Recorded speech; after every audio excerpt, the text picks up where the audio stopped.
Hey, this is Elektron, and today's video is all about the dance pluck.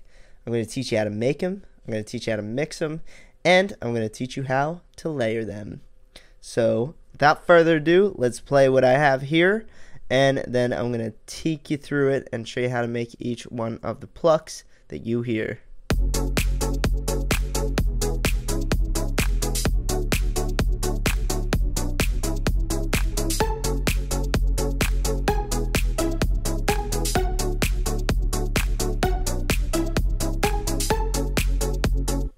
Alright, so individually we have a lead,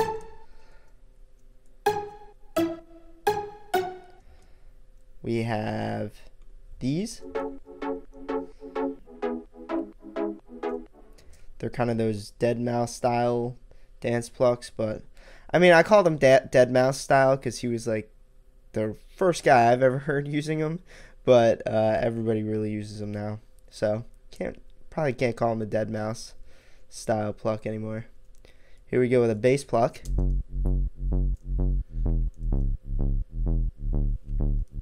Alright, so pluck is basically any kind of synth sound that is percussive or something that sounds plucked. So the easiest version of a pluck to understand is a plucked string like a guitar. But in synth territory, I guess you would call it, a pluck is a synth that kind of just tapers away, starts with a really percussive impact and tapers away. So this pluck here,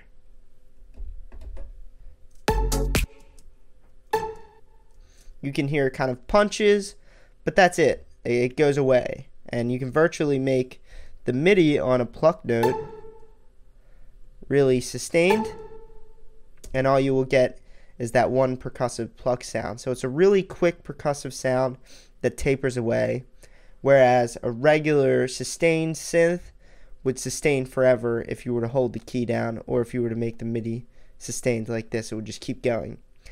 Piano is another form of a pluck. It has that percussive attack, and then it just tapers away as time goes on. It eventually will go away to nothing. That's what a pluck is. Alright, so let's learn how to make a pluck. I'm going to open up a really easy synth to use, Sylenth one. Actually, let's use Alchemy. Shed some light on Alchemy, give it some air time, because I don't usually use Alchemy a lot. So what I do when I'm using Alchemy, you have to go to File, Clear, because it does not give you a default setting to start out with, and then you click on the Advanced tab to show all of the controls that will make your pluck. So let's make this pluck. I'm going to turn the volume of oscillator A down, because when we stuff all the unison into it, it's going to get really loud, and actually too loud for the default setting to handle that. So next thing I'm going to do is I'm going to come over here to the unison, and I'm just going to jack it up to, let's just say 12. 12 is a nice number. And then I'm going to retune it down to around 15%. I'm going to come to the global tab, come to the filter, and then we'll do a nice strong Moog style filter. That's what the MG stands for, I believe. And then we have to modulate this filter to open and close for us. That's what makes a pluck. Let's add modulation. Do something like that. Get a new envelope there. So down here we have envelope 2 showing, when in the beginning we had envelope 1, but as soon as we added a new envelope here, it gave us 2 options. So let's take this pluck or this melody and see what our synth sounds like so far.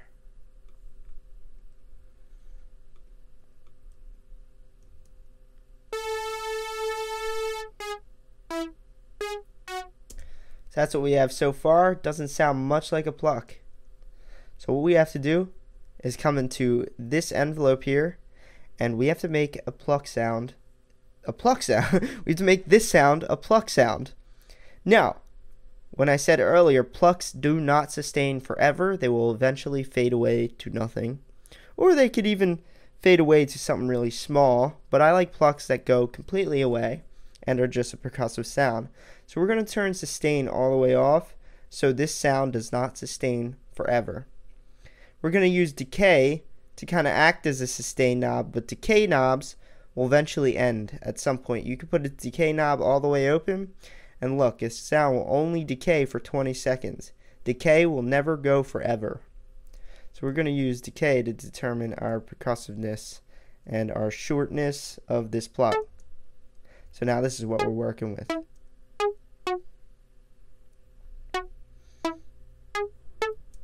That is a pluck right there. So that's a nice lead. So now we can take that and basically you can add little differences to kind of make this pluck sound different. And one of the biggest ways you can change the sound of the pluck while keeping the shape of the pluck is to mess around with, of course, the waveforms. And then, of course, you can layer it with like a piano or a guitar or something, or a piano synth or a guitar synth if you're working with presets. But they're really fun to layer and really easy to layer too. So this up here, this is a Nexus 2 preset. But it actually sounds like a piano, a harp, and a synth all layered into one. And you get that nice bubbly sound. I think it's a really cool sound there. So there's an idea for if you want to layer a cool layering together and get a cool sound. So let's take this. Anytime you have a pluck, you have to compress the pluck to give it a nice strong transient, but you don't want to crush it. Anytime you over compress a pluck, you will lose the value of the pluck. So let's go here and let's zero out the ratio and the threshold, and then I'm going to give us a ratio of 2 to 1. And I'm going to play it, and we have no response yet. So now I just worked my threshold up to around 16 to give myself a nice little compression. Now you can keep it at that, or you can keep going. The more you go, the bigger the attack of the sound will sound, and the quieter the back end of the sound will sound, or the more crushed the back end will sound, and the transient or the attack of the sound will just grow bigger and bigger to the point where it probably won't sound good if you're, really pushing it. So if you hear this one, the attack of that sound is so big, but the end of the sound is kind of just like fading away. So this one is more of a subtle difference, but it's still a nice compression, and it's a little bit of compression. That's all you need. If you don't know how compression works, just give your sounds a little tiny bit of compression, kind of like this is, 5 decibels of gain reduction, or you can even do somewhere around 3, and that'll be a nice compression. You don't have to overdo that. Next thing you do, since this is a lead that I'm going to use this pluck for, you would obviously give it its low cut. I low cut every sound besides kick and bass up to around 140 to 160 hertz, and that'll be enough for a low cut, and then this sound is finished. We can come here, add our reverb. I already have a bust reverb ready. And we get a nice sound like that. So that's how to make a lead pluck. And then of course there's the chord style pluck, which is actually the same thing as this lead pluck, but with one subtle difference. So let's take the melody, or if you have chords, you would write your chords as such.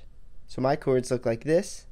The new Logic update gives you a thicker piano roll by default. This is not a different thing, because you could, in the older versions of Logic, you could always thicken up your piano rolls to look like this, but by default they gave you really skinny notes, and now this time they give you really thick notes. So here's what ours sound like, but I want them to keep going kind of like they were up here. So I'm going to come down here, and we're going to go to MIDI effects, arpeggiator, And let's go to a 1/8 speed. And then we need to go to grid and click this chord arpeggiator to re-trigger the chord. Alright, so what you need to do is you need to come down to MIDI effects here, right above where it says Alchemy. Click on arpeggiator. We're going to run our rate to 1/8. We're going to click on grid and then select our chord trigger.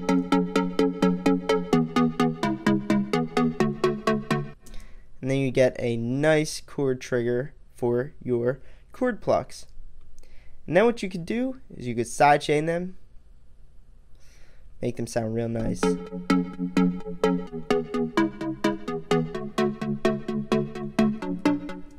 there you go, you have a chord pluck there. So finally, what we're going to work our way to is a dance pluck, or not a dance pluck, a bass pluck. I apologize. To sound like that. Now these plucks are a little bit more rounded out and a little less percussive because we don't want those annoying artifacts. So what I'm going to do is I'm going to take all of the higher notes of the chords, take away the notes that we don't need. Now we have a little bass line here.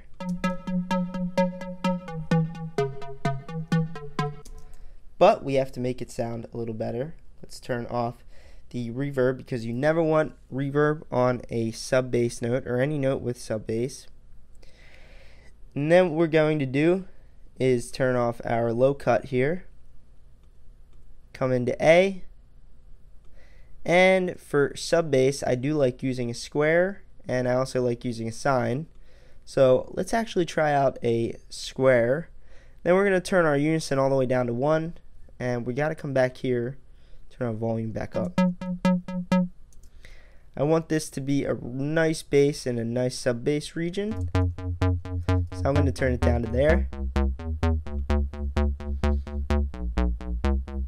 And then what I'm going to do, come back into this EQ, and I want to take away all these high-end artifacts that I don't need because I really need this just to be a sub bass. So I'm going to roll off the upper end of this spectrum here.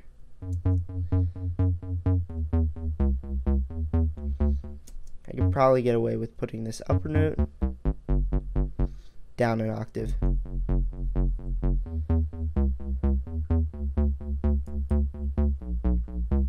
Like that. And now you have a bass pluck.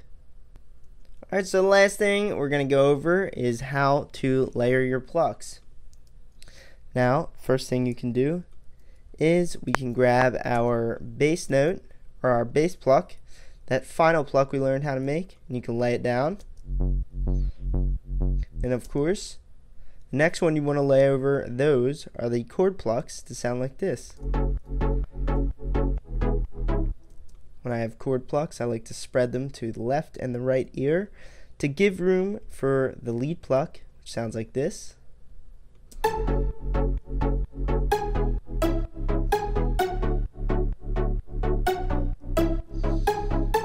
you can throw in your kick.